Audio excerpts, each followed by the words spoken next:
C'est parti pour 3 installations en ventrale avec les bretelles croisées. Il faut donc pour ça avoir un porte-bébé qui puisse déclipser les bretelles. La première chose qu'on va faire, c'est qu'on va bien desserrer complètement chaque bretelle. Puis on récupère bébé et on vient l'installer en remontant le tablier une fois qu'il est en position physiologique. Ensuite, on va récupérer nos bretelles. Donc là, je me trompe avec le clip. Donc on peut aussi ranger les clips des bretelles, puisque là, on n'en a pas besoin.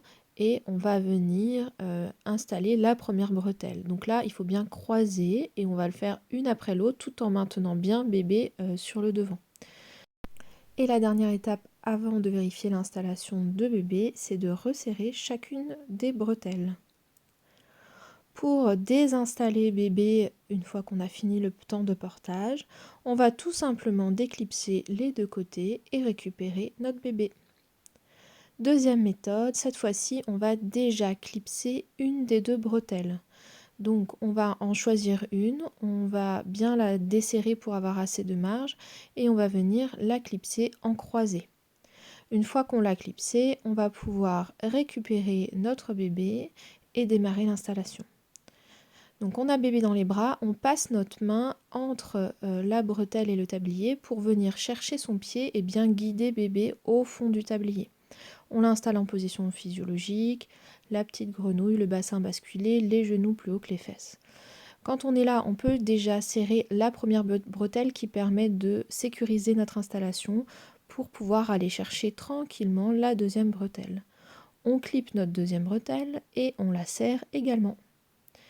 On vérifie l'installation de bébé, les mains près du visage, la position physiologique. Et pour sortir bébé avec une seule bretelle, tout simplement on déclipse un côté et on va pouvoir récupérer notre bébé de la même manière qu'on l'a mis. Et dernière méthode, ça permet par exemple de mettre une veste de portage. Donc cette fois-ci, on va clipper des deux côtés. Donc on clipe les deux côtés bien en croisé, avec complètement desserré.